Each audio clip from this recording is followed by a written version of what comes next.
Thank you. Good afternoon. Thank you for waiting. I'm Dan Thomas. I'm the Communications Director and the spokesman for the President of the UN General Assembly. Thank you for attending this media stakeout following today's informal dialogue of the General Assembly. Please allow me to introduce Dr. Vesna Pusić, Deputy Speaker of Parliament and a former First Deputy Prime Minister and Minister of Foreign and European Affairs of her country, Croatia, which has nominated her as a candidate for the position of the next Secretary-General of the United Nations. Ma'am, the floor is yours. Thank you very much, and thank you for your interest. This is, how can I say, this is a first for me, but this is a first for the United Nations, and this is probably why this event is so important. I'm not sure to what extent was everybody aware of the impact and importance that the opening of the selection process for the next Secretary General would have on this organization, and especially on the interest in general public that has created. I'm very honored and very proud to be able to take part in this process. Especially since it really gives a chance to all the candidates to present themselves, to answer questions, not only from the member states, but also from the civil society. This has also created an interest within the civil society, within academia, within broader society, and I want to use this opportunity to congratulate the General Assembly, the President of the General Assembly, and the United Nations, everybody who has contributed to this new process. Thank you. So we'll take a few questions. Evie. Thank you. Good to meet you. Evelyn Leopold, Huffington Post contributor. You mentioned the Internet. How else would you expand the communications at the United Nations? It falls short of a lot of things it does. How would you broadcast it? How would you expand it? And secondly, if I can ask, can you give your position on LGBT, on gays again? How would I do it? Just following this example. When some of the processes and decision-making within the United Nations became more transparent, it raised interest. It means that I think the organization needs to go more both in individual member states and internationally. It needs to go more out. It needs to communicate more with the media, with the journalists, in order to enable people to see what's happening there. I have to say myself, while I was preparing for this interview, I read probably more than 30 different reports, suggestions, papers, proposals. There are fantastic things there, really smart, really interesting, that nobody knows about. So we need to, this needs out. This somehow needs to be heard and communicated to the general public, discussed through the media, through journalists, through the internet, through civil society groups, town hall meetings. These are issues that really not only are important, but that there are some answers that are relevant, which are not communicated. So in a way, I would say after having this much time studying, spending this much time studying, it's a better organization than it looks. It has way more potential and way more institutional memory, intellectual property than it's credited with. On LGBT, are you asking me why I said it, why I didn't hide? I didn't hear it, and I'd like you to repeat it. What they asked me was whether I would consider these, the rights of the LGBT community as something that I would champion and think important and defend as human rights. And what you're usually told is, don't go there. Do not discuss that because this is controversial. And I know it's controversial. But so were many different things. Women's rights were also very controversial. They probably still are in some quarters very controversial. I approach human rights with the understanding that there are certain areas where the state has no business meddling, that are simply the space of the autonomy of the individual, and that should be respected. And certainly the LGBT rights are that type of rights. Thanks a lot. Matthew Lee, Inner City Press. All of the candidates have been talking about transparency, and I just wanted to ask you whether, you know, how much your government might devote to your campaign, in the sense that the minister of Montenegro said that he will make that disclosure. Just in many places in campaigns, people say how much is spent and behind it. And I also wanted to ask you, amid all the reports about peacekeeping operations and restructuring, there's also been what some people call a scandal, a number of indictments of a former president of the General Assembly, but also a businessman that bought events in the lobby, and a document that was bought from the Secretariat. And I wanted to know, what are your thoughts on that? If you were to become Secretary General, what steps would you take to ensure that you know, as things that happen, that documents can't be amended by means of a bribe, that events that take place in the lobby are what they say they are, et cetera? Thank you. So far, my campaign has cost very little. It was the price of the tickets to New York and the price of the hotel and food.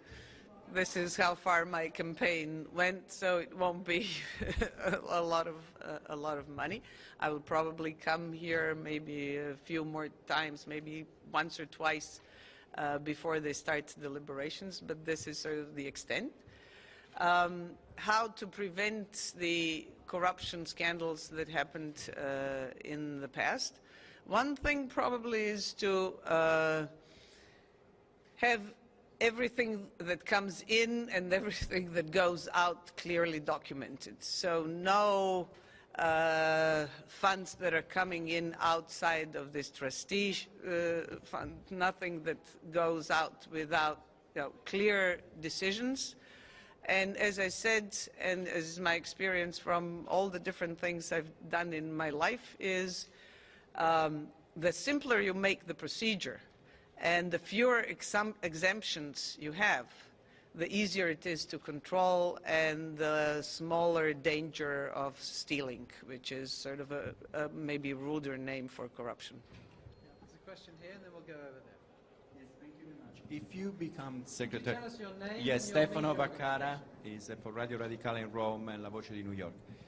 If you become the next Secretary General, can you tell us how you will make sure the international law is respected, in the sense what will be your position, what you will do in your position to make sure the international law, in this case, could you tell us your opinion on the agreement between the European Union and Turkey about the migrants wave that there are at the moment? What is your opinion about if the international law is respected? First of all, they say, I come from a small country, as you know, and they say that small countries have no other friend but the international law. So, of necessity, let's say, out of my own experience, I certainly promote the respect and international law as the sort of instrument of regulating relations among countries and states. However, you know that there is a lot of opposition to that. So one thing that a Secretary General has at her disposal, it's tenacity. When at first you don't succeed, you try and try again. Force anybody, you cannot throw anybody out, and it would be bad if you could. But you can stick to your principles and your convictions, and by doing so, win maybe additional support, win additional countries to the side of the international law. Turkey, European Union, and refugees. Actually,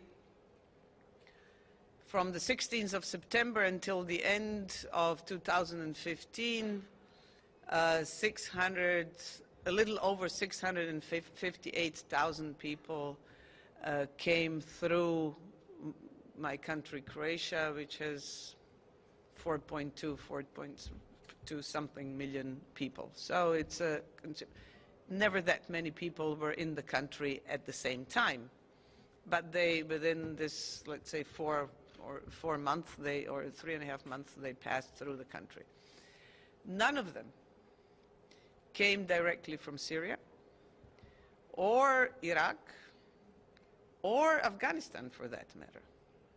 They all came from Turkey. Some of them were in Turkey for a few months. Some of them were in Turkey for a few years. So they were refugees in Turkey, and let's say in the case of Afghanis, they're sometimes treated as refugees, sometimes treated as migrants. And there was a considerable difference between these two groups of people. Very early on, Turkey has been alerting the international community and the European Union about the problem and the difficulties it is facing. I remember in early 2012, they were already talking about the number of refugees and the need for help. And everybody was patting them on the shoulder, but nobody did much.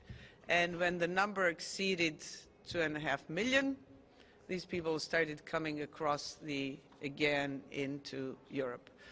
Turks very early on said that they spend about 8 billion euros on the refugee. They demanded help that would amount to about 6 billion. They were offered 3.5 by the European Union.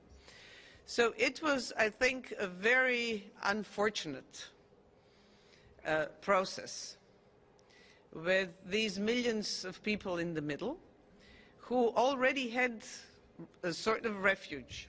Turkey is a safe country, so they had a refuge in Turkey. But Turkey, like some other countries, like Jordan, like Lebanon, after a certain time, and we can say all kinds of things about it, but the truth is that they needed help. And I think they deserved help in caring for the refugees, and that they should get help from Europe and from around the world in caring for refugees. Okay, let's take... Whether this is in accordance with international law, if they were refugees in Turkey, yes, they were not endangered in the sense that they were endangered in Syria or in Iraq. Let's follow up. So you think that the European and the EU and Turkey agreement respect the international law? Yes, I think it respects international law, although I think it is a result of a sort of too long and unfortunate process of negotiations between two sides. I think it could have and should have been addressed at least a year ago. Should we take one last question and then wrap it up? So there's one last question over here. Okay, so you just experienced for the first time, I suppose, the Israel problem at the UN, which is the stress of the Israeli-Palestinian conflict over all other Middle Eastern conflicts and other world conflicts. And the Israeli ambassador obviously complained about it. Since your campaign is going to take you beyond this room into capitals, including Washington, how are you going to address the Israel problem, especially in Washington? Which is, again, that the UN tends to, especially in the Human Rights Council and others, to stress Israel over every other country. Well, the resolution of the Palestinian-Israeli conflict and the implementation of the two-state solution, if it was possible and done before, if it was possible to do it earlier, probably would change the entire landscape of the Middle East. And I'm not sure how would all the other conflicts, would they exist and what they would look like if this has been resolved, let's say, some time ago. It's not the only conflict, but it is very important. And it's crucial because the international community and the United Nations and the Quartet and the European Union and the United States all have proven pretty helpless in facing it. And some crises that seemed as important or as big and deep and complicated in the meantime have been resolved, and this one is still with us. So I would say that this is what makes it so important. How would I address it? I would address it as I said, being probably in a way the mother of all conflicts in the Middle East, and through that being really key to a number of different issues that have arisen in the area in the meantime. How would UN approach it? The only answer I have to that, first-class excellent negotiator. This is not enough, but it's something that has proven more effective than any other things in case, for instance, of Staffan de Mistura in Syria. It has probably made more progress than a number of other things. But without political will, it's not going to happen. Great. Thank you very much indeed. In a question. We'll do those later. We'll close the press conference here. Yeah, we'll do that later. Thank you very much indeed. We'll be back again at 5 o'clock for another stakeout. Thank you very much.